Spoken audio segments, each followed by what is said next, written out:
Andito naman tayo uli sa kabilang Bubble Tea Brewers. kabilang to nila Ate Elizabeth, yung Giga Pinoy Restaurant. So may-ari nito ay si Monique at saka yung kanyang husband.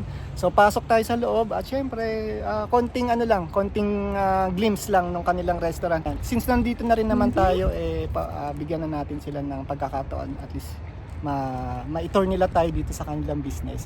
So tara guys, pasok tayo sa loob at yun, tignan natin kung anong meron sa kanilang bubble tea. So, eto na nga guys, at nandito na tayo. So, open sila from Monday to Sunday. So, start sila ng 11 o'clock in the morning until 8 p.m. So, tingnan nyo naman, dito pa lang sa labas. Mapapawaw ka na talaga. Wow, halo-halo, alam na ang paborito natin lagi. So, ayan siya guys. So, ano pang hinihintay nyo? Tara at ating pasukin. Parang masarap din tong ube fresh milk. Let's try! It's growing season. All the girls are leaning on to get a big boy. I need a big boy. Give me a big boy. I know you think that you know me, but you ain't even seen my dark side. Hi guys! Since you are here in Bubble Tea Brewers, can you give us some experience about your drinks or what you can say about the owners, please? Yeah. And this is? Stephanie. Hi Stephanie! You're so Hi. sweet! Oh, thank you. Yes, I always love coming here. I don't get to come here very often, but when I do, I always get the taro cheesecake bubble tea, and I love it. Yeah, it's my That's your favorite. Oh, thank you Yes. so much! Yeah, And what thank about you. And your name is? Greg. Hi Greg, how are you? Is this your first time here or not? Yeah, it's the first time here, It's your yeah. first time, okay. Yeah. So thank you for coming here. And for the last, we have Hi, I'm Melissa, and this is my undercover. right. Yeah, this is my first time here. I absolutely love the bubble tea. It's super good. I had the taro cheesecake. Taro, and it's really good. I would definitely try this one again Wow, for thank sure. you so much, guys. Thank And you. to see you here again at Bubble Tea Brewers. Are you guys Absolutely. from Cochrane? I am. I'm living in Cochrane now. Yes. Okay. Yeah, I'm from Saskatchewan, and he's from Saskatchewan. Okay. It's growing season. All the girls are leaning on to get a big boy. I need a big boy. Give me a big boy. I know you think that you know me, but you ain't even seen my dark side. One eternity later. So ayun, nandito tayo sa loob ng Bubble Tea Brewers. Since nga wala pa si Sir Mike tsaka si Ma'am Monique, meron silang staff dito na Pilipino, si kabayan din.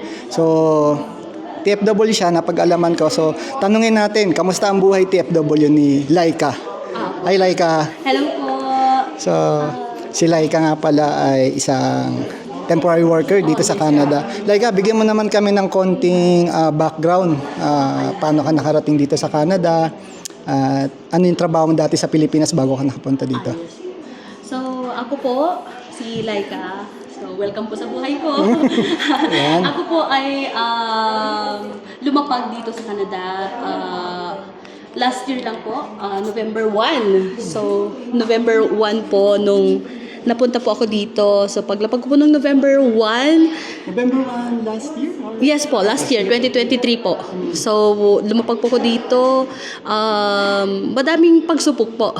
That's just, hindi lang po isa, hindi lang po dalawa. Ang daming pagsubok po na yung time na pumunta po ako dito, yun nga po, 70-30% lang po yung, 30% lang po yung chance ko actually nung pumunta ko dito kasi ang daming pagsubok, daming mga challenges po ng buhay. So, ayun po, tapos, so far naman po dahil sa panlangin tsaka ano po na grant po yung visa ko na ano po siya na approve po na ako po ay isang licensed professional teacher po sa Pilipinas po, pero hindi po yun yung yung landas na tinuho ko po kasi ako po ay nagtrabaho bilang isang food service supervisor din po sa Pilipinas po sa tawag nito, sa Robinsons Mall po, sa Ilocos Norte. So isang restaurant po. Ako din po ay isang food service supervisor, gaya po nito. At saka, thankful po ako kasi nagkaroon po ako ng chance na nakapunta dito sa pamamagitan ng mga napakabait na mga boss ko po. Yun po, at saka hindi po nila ako kilala. Hindi po sila related sa akin by blood. At the same time, hindi ko din po sila kilala. Nakilala lang po sila ng tita ko na siyang nag-recommend sa akin po na pumunta, na i-hire po ako. So, they accepted me without any doubt po, na thankful talaga ako kasi syempre, akalain mo yun, hindi nila ako kilala. Tapos, ayun po, kinuha po nila ako dito, na-approve po yung papers ko, so thankful po. So pagdating ko dito, ako po kasi, walang kilala dito.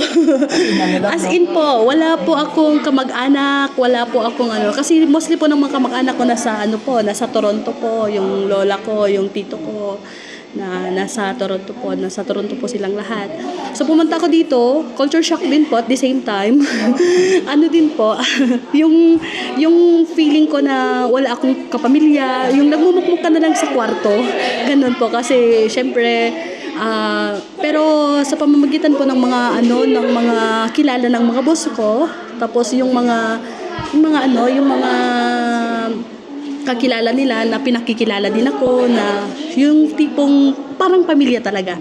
Pamilya yung turing din sa akin na kapag may mga pinupuntahan kami, hindi po ako yung parang sa Pilipinas mo na parang trabador namin, staff namin, gano'n. Hindi po. Ang pagpapakilala po nila sa akin is kasama namin, parang pamilya. Yun po, yung oo, sobra po. So like yung nabanggit mo kanina, isa kang professional teacher, di ba? Yes po. Hindi ka parang, ano yung nag-udyok sa'yo para, matuloy mo yung Canada or Canadian dream mo? Parang okay lang ba sa'yo na talikuran ko ano profession mo sa Pilipinas para lang makarating dito? Inisip ko din po yan before po kung magtuturo ba ako or kasi may mga nag-hire na din po sa akin as a teacher sa Pinas po before, pero wish ko talagang pumunta dito. Yung talagang pangarap ko po talaga na bata pa lang ako, gusto kong syempre sa family po namin, sa background po ng family namin is wala kaming kamag-anak sa abroad na talagang, alam mo po yung feeling na nung bata kami po na ang sarap makatanggap ng box galing abroad po. Opo, yun po. Before po, bata pa lang kami is yung parang, syempre, sa side ng father ko, mother ko, never po kaming nakaranas na, alam mo, makatanggap po ng box galing hap. Tapos yung mga kapitbahay namin before. Tapos, ayun po, na parang ang baba lang ng tingin nila sa'yo pag walang-wala ka. Sorry. Naiyak na sila. Sige, ibahin natin yung question. Diyos ko. Kasi Opo. naiyak na rin ako kay Laika. Kasi pares lang naman ang istorya namin. Yes po. So Laika, since na-share mo na sa amin yung life story mo. So dun tayo sa expectation versus reality. So di ba nasa Pilipinas ka, syempre may mga expectations ka. Yes po. Pagdating mo dito, paano mo siya ikukumpara? Ano yung mga pwede mong i-share? Expectation mo muna. Expectation ko po talaga before, magsimula po tayo sa sahod. Sahod po. Kasi po, kung tayong mga Pilipino, nag-expect tayo na maganda yung sahod dito. Ay, nasa Canada, maraming pera yan, ganun tayo. Tapos, kasi ako, first time ko syempre mag-abroad po. Tapos, nalaman ko yung per hour, kasi yung bayaran dito is per hour po, di ba pa? So, ako po, as a first time po na abroad, kinonvert ko yon, ay ang laki ka ako. Tapos pagdating ko po dito, ang dami po palang kaltas, mga tax. Ang daming tax. Kasi yun po yung sobra sa first time ko pong first salary ko po dito sa Canada. Daming kaltas. Tapos, alam mo yung sinong nag-abot? Si Ma'am Monique. Inabot sa akin ni Ma'am Monique yung first sahod ko. Nag-iyakan kami sobra. Sabi ko, hala, ganito pala, ganito. Siyempre, may anak po akong dalawa sa Pilipinas po. may anak po akong dalawa na nasa in-laws ko po. Sila po yung nag-aalaga sa mga anak ko. Sabi ko, mag-isa pa lang po ako dito. So sabi ko, ay, yung natanggap ko, pambayad ng bahay, upa, ang mahal ng upa. So, yung expectation mo dito, mababa lang yung upa. Opo, mababa yung upa. Isa na po yun. Pero sa reality, mataas Oh my gosh, ang taas po niya. Tapos, syempre kapag mahilig po tayo, first time bago, kino-convert na naman natin. kino-convert na naman yun. So, sabi ko, ang laki, ang sayang lang. So, isa pa yun po. Tapos, About weather. sa weather po, excited po ako sa weather po before. Special Sabi ko, especially snow po kasi sa Pilipinas, syempre po mainit. Sobra la, kahit saan, kahit kaliligo mo lang, mayat maya, may basa na kilikili, mga ganun kasi yung init. Tapos, yung yung yung mga tao dito sa Cochrane po. Mababait. Sobra po. Yung feeling na kapag welcome ka talaga dito sa Cochrane. One time po, yung pagdating ko dito, lahat ng taong nakikita ko nakangiti lang. Walang nakakasimangot. Yun po yung first time. Pero ito, sa mga, generalize mo ba? Mga Canadians, Mostly mga Canadians po. Guys, di na sana galing na. Okay, like ka na.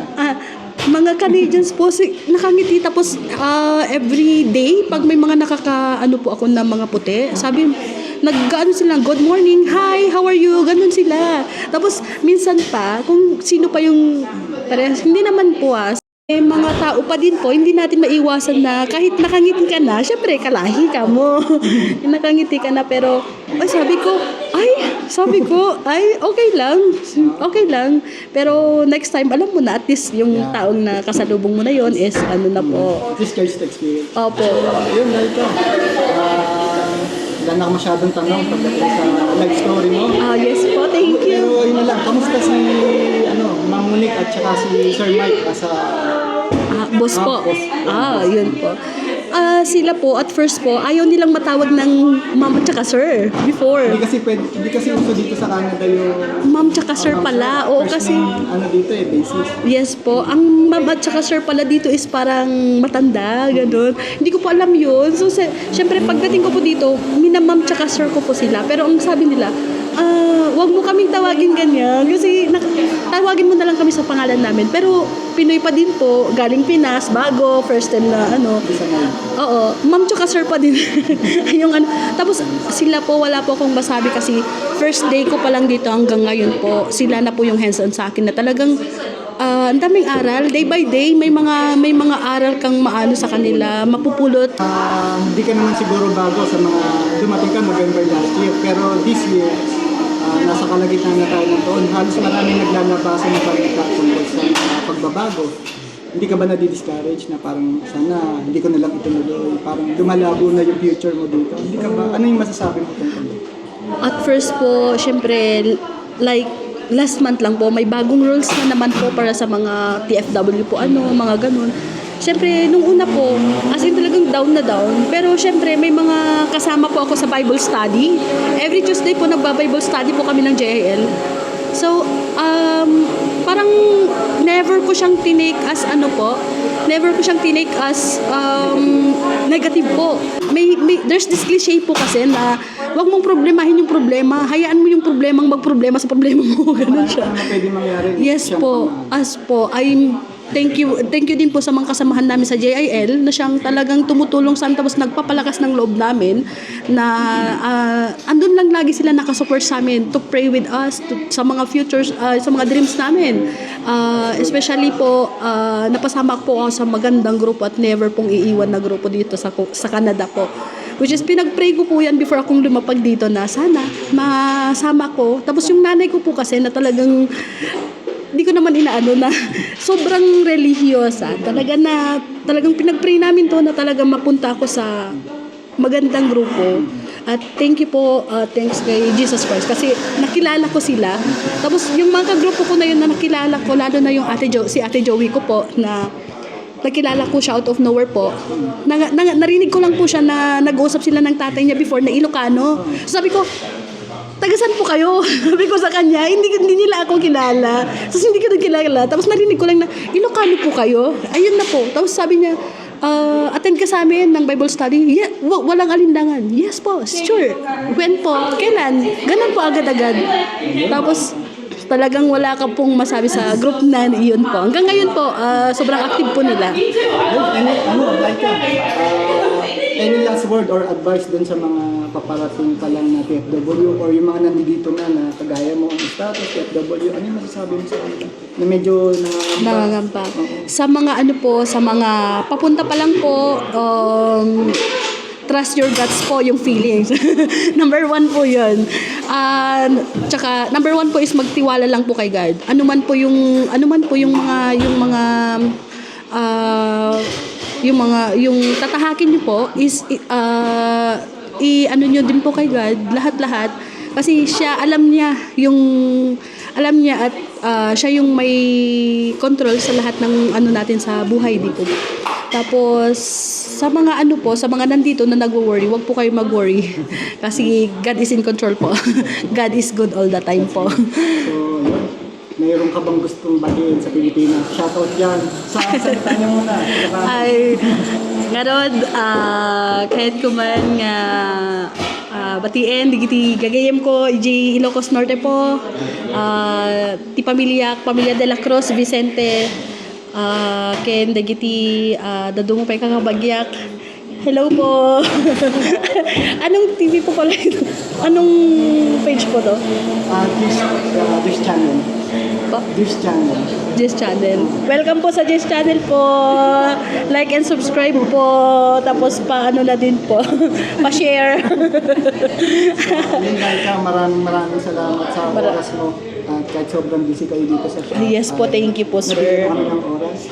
Next time naman, si Boss Mike at saka si Ma'am Monique naman yung... Ay, yes po. Mas madami po silang may babahagi sa inyo na mga talagang matututunan at saka may sasagawa sa buhay po. Kasi sobrang successful ng mag-asawa na yun.